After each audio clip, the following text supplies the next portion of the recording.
Hey guys, my name is Lisa, and my husband Peter and I have been foster parents to a sibling group of 3 for 22 months, and I make weekly videos about foster care, so make sure to subscribe if you are not already. Today I want to talk to you specifically about how to help the kids in your care to develop the skills that they need for everyday life and just how to handle their emotions. Recently, Peter and I went to the Replanted Conference, which is a foster and adoptive parent conference, and it was so wonderful. I got a lot of great takeaways from that, from the main speakers and all the different breakout sessions. One of the breakout sessions had been from Trish Jonker, and she was talking about when consequences don't work. And she said a lot of times the kids in our care, they may not have the necessary skills to be able to handle their emotions properly, or to have critical thinking and all of that. And she related it to riding a bike. She said, you wouldn't expect to put someone on a bike that has never ridden a bike before, never seen a bike, and expect them just to go.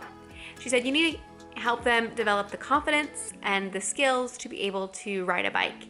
And one thing she said that stuck with me was to almost look at this as a learning disability.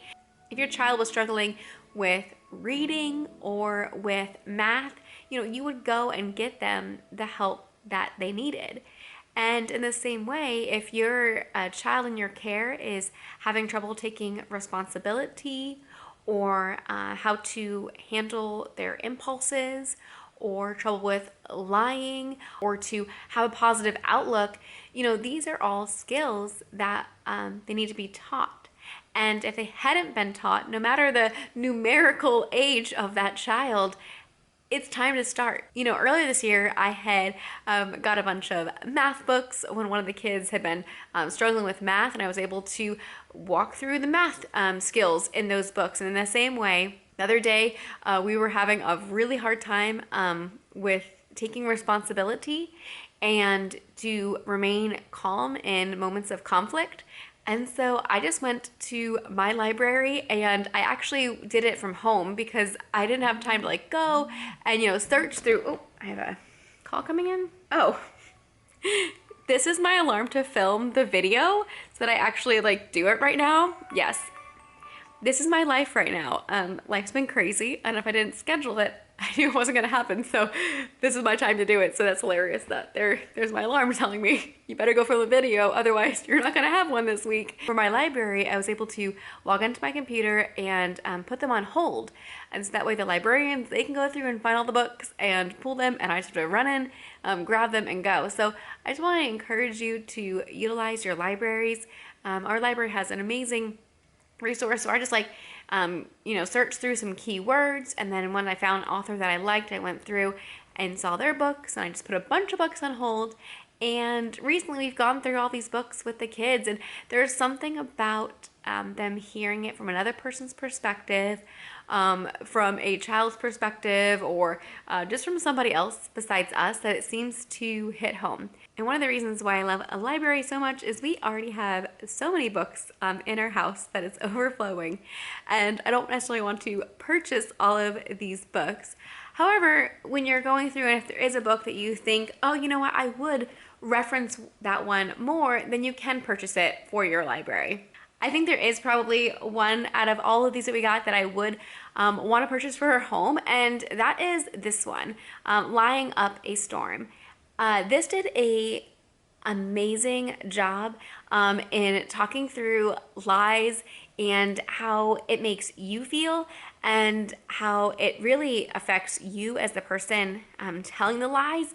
And then at the end of the day, when you start telling the truth, how people don't really react in the ways that maybe you are fearful that they are going to react.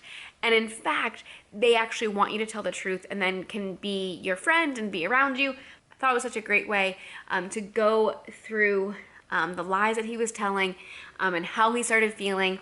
And then near the end, his sunshine came back when he started telling the truth. So this is a book that I definitely would consider buying for our own personal library.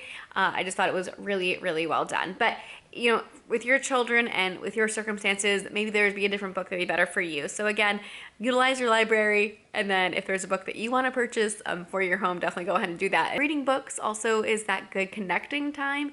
So definitely want to encourage you to look at your local library. And if you're wanting to help your child develop certain skills, definitely look into books as a way. So sometimes consequences aren't going to work because that child doesn't even have the skill in the first place. So to make sure they have that skill before we implement any consequences or things like that, and always be focusing on connecting. So I hope that was helpful. Thanks so much for watching. If there are any other video ideas that you have, or any other book series that you have found to be really helpful when handling emotions, please leave me a comment below. All right, guys, see you in the next video. Bye.